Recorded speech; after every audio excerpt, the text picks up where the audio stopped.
They never knew I used to sit at the head of a courtroom. I stood at the service entrance of the Hargrove building on a Tuesday morning in November, holding a bucket and a mop, wearing a grey uniform with someone else's name stitched above the pocket. The security guard barely looked at me. He just buzzed me through and went back to his phone. That was the thing about being invisible. People made it so easy for you. 3 months earlier, I had been a federal prosecutor, 12 years in the Department of Justice. I had put away traffickers, corrupt officials, a sitting county commissioner who thought his connections made him untouchable. I knew what it meant to walk into a room and own it. I knew what it felt like when people stood up when you entered. And then my husband died, and everything I thought I knew about my own family died with him. His name was Carter. We had been together since law school, married for 6 years. He was a civil engineer, quiet and steady, the kind of man who remembered everyone's coffee order and fixed things around the house without being asked. He was not flashy. He did not need to be. He was the person I called when a verdict went wrong, when I was so exhausted I could not see straight, when I needed someone to just sit with me without talking. He was my person. He died of a cardiac event on a Thursday afternoon in March. He was 34 years old. He had just come back from a run. The paramedics said it was fast. They said he probably didn't feel much. I have held on to that for a long time, and I don't know if I believe it, but I hold on to it anyway because the alternative is worse. I took bereavement leave. I was not ready to go back to work. I was not ready to do anything. I sat in our apartment for 2 weeks eating cereal and not answering calls and watching the light move across the wall in the afternoons. My mother called every day. My sister called every other day. I thought they were worried about me. I was wrong. My mother showed up on a Saturday 3 weeks after the funeral. She did not ask how I was doing. She sat down at my kitchen table, folded her hands and said, "You can't just fall apart. You need something to do. A purpose." I told her I was still on leave. She said, "There's a family, the Hargroves. They're looking for someone to help manage their household, scheduling, coordinating, some administrative work. I told them you'd be interested." I stared at her. "I'm a federal prosecutor." "You're on leave," she said, "and you need income." Carter had life insurance. Not a fortune, but enough to give me time. I told her that. She looked at the tape.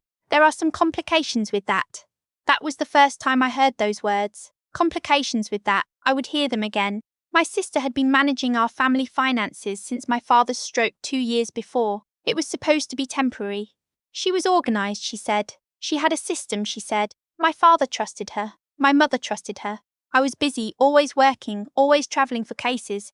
So I let her handle things. I trusted her too. What I did not know, what I would not find out for months, was that my sister had been naming herself as the beneficiary on accounts I didn't know existed. She had redirected a survivor's pension from my father's time in the army, a pension that had been quietly accumulating for years, into an account with only her name on it. She had done it gradually, a signature here, a form there, small enough that no one noticed. The life insurance policy Carter had taken out when we got married had my name as primary beneficiary.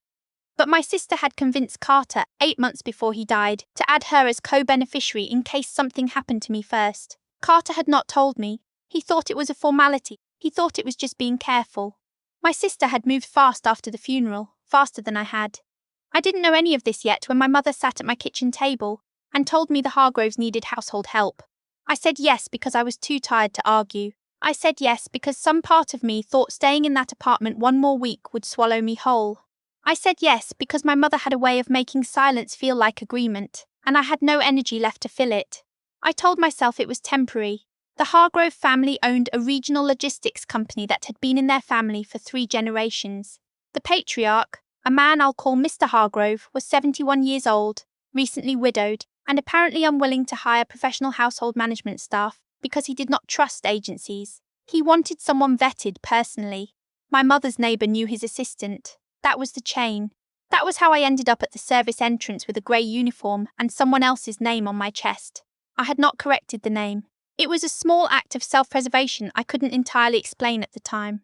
The house was large and carefully maintained. Georgian architecture, original floors, the kind of home that had been lived in long enough to have a personality.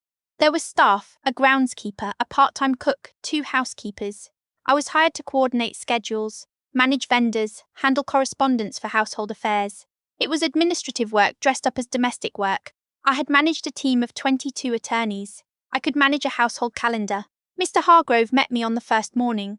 He was tall, slow-moving now, with the careful posture of a man who had once carried himself very differently. He shook my hand and looked at me a beat longer than most people do.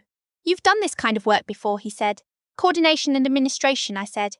Yes. He nodded slowly. He didn't ask more. I appreciated that. The work was not hard. It was in its own strange way a relief. There were no lives at stake, no verdicts, no late-night calls about evidence.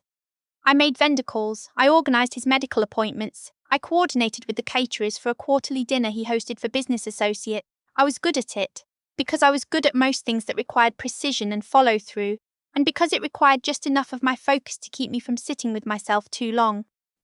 The other staff were kind in a professional way. They didn't ask questions. I didn't offer anything. We had a comfortable rhythm. About 3 weeks in, one of the housekeepers, a woman who had worked there for over a decade, handed me an envelope as I was leaving for the evening. Small, white, my name written on the front in careful handwriting. Inside was a single index card, one word, counsellor. I stood in the parking area for a long time. The word meant something specific in legal circles. It was what people called attorneys, what colleagues called you, what clients sometimes called you when they were nervous. Nobody here knew what I did. I had not told anyone. I went back inside and found her restocking linens in the hallway. I held up the card and said quietly, "Where did this come from?" She looked at me calmly. "Mr. Hargrove asked me to give it to you. I did not sleep well that night. He knew, somehow he knew, and he had not said anything directly. He had written one word on a card and had it delivered to me like a quiet signal, like he was giving me the choice of whether to respond." The next morning I arrived early. He was in the sunroom with his coffee and the newspaper, which he still read in print. I sat down across from him without being asked. He didn't look up right away. When he did, he said, "You went to Georgetown." I said, "Yes. You tried the Wellman case." 4 years ago, the Wellman case had been high profile, a manufacturing executive accused of knowingly distributing faulty safety equipment that had injured 17 workers. I had led the prosecution. We had won. I followed that case, he said. I was in manufacturing. I cared about it. He folded his newspaper. I don't make a habit of knowing my employees' private affairs, but I know what I'm looking at when I see it. You carry yourself like someone who's used to being responsible for other people. I didn't say anything. "You don't have to explain yourself to me," he said. "People need different things at different times. I just wanted you to know that I see you, not just the uniform." I looked at the window for a moment. The garden was bare in November, just the shape of things waiting. "My husband died," I said. It was the first time I had said it out loud to someone outside my family without it being part of a legal document or a phone call to HR. He nodded. "I know. I'm sorry." We sat there for a while. Neither of us spoke. It was not uncomfortable. It was actually the most comfortable I had felt in months. The complications my mother had mentioned began to take shape in January. My attorney called me, the one I'd hired to handle Carter's estate, and told me there was a dispute over the life insurance payout. My sister had filed a competing claim based on the co-beneficiary designation Carter had added. Standard procedure meant the insurance company had put the funds in a holding account pending resolution. I drove to my parents' house. My sister was there. She didn't look surprised to see me. My mother sat at the kitchen table again, in the same chair as before, and she said, "Let's not make this ugly." I looked at my sister. "How long?" She didn't pretend not to understand. "Carter asked me to be added. I didn't do anything wrong. The army pension," I said. "That didn't belong to you." Silence. "Dad's pension has been going into your account for how long?" My mother said, "Your father wanted her to manage, I said. "Not collect, not own. Manage." My sister looked at her hands. She said, "You were never around. You were always at work, always on another case, another trial. Dad needed someone who was actually present." There it was. The thing underneath the thing. She was not wrong that I had been absent. I had missed birthdays and holidays and Sunday dinners for years because of work. That was true. And she had been there, present, helpful, filling the space I left empty. But filling space is not the same as owning it. And being absent is not the same as forfeiting what belongs to you. I left without resolving anything. My attorney had told me the process would take time. Financial disputes involving estates and insurance beneficiary designations moved slowly.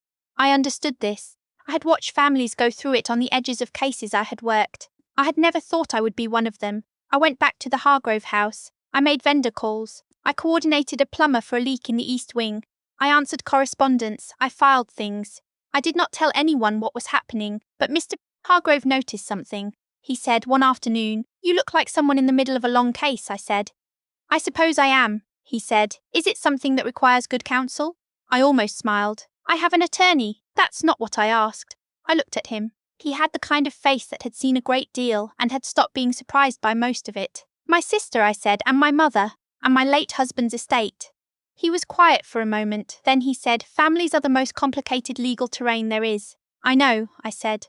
I just didn't think I'd be navigating it from this side. February brought a development I had not expected. There was an industry dinner, a formal event, a regional logistics and transportation association annual award ceremony held at a hotel downtown. Mr. Hargrove was being honoured that year for contributions to workforce safety standards over his career.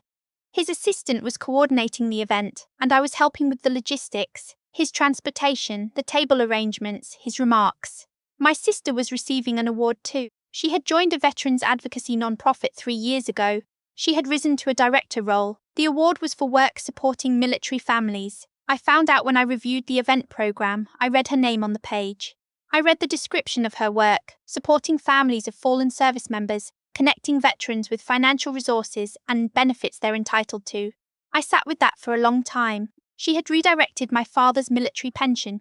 She had contested my husband's life insurance. She had built a career as an advocate for the very people she had been quietly taking from. The night of the dinner, I wore the grey uniform. I was there in a coordination capacity, making sure the evening ran smoothly. I stood at the edge of the room and watched people arrive in formal wear, watched them find their tables, watched the lights dim for the program. My sister came in with her husband. She looked polished. She looked, I realized, like someone who had built a very careful image over a long time. She didn't see me. Why would she? I was staff.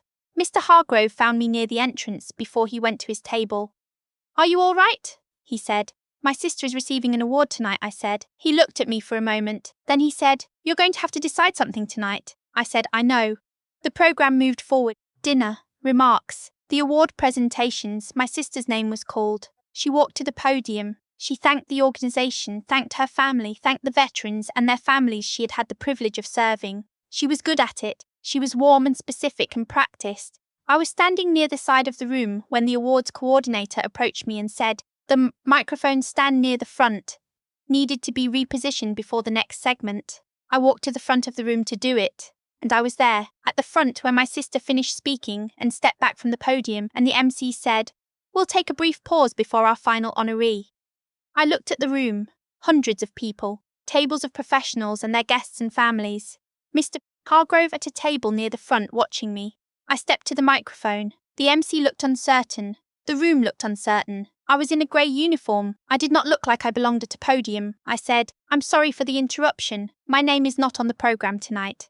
But I think something needs to be said in a room full of people who care about honouring service and protecting what belongs to those who have earned it.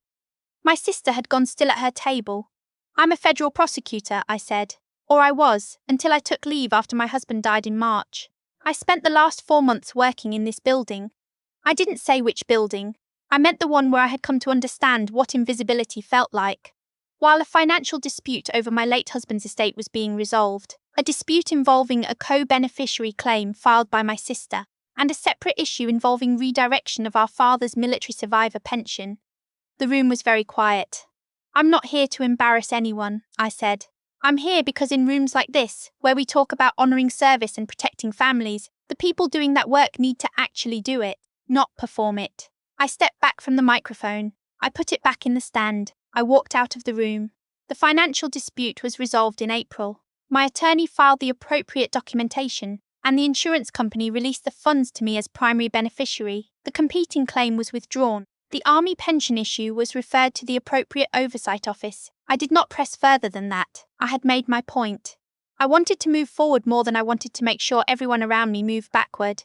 I returned to the DOJ in May.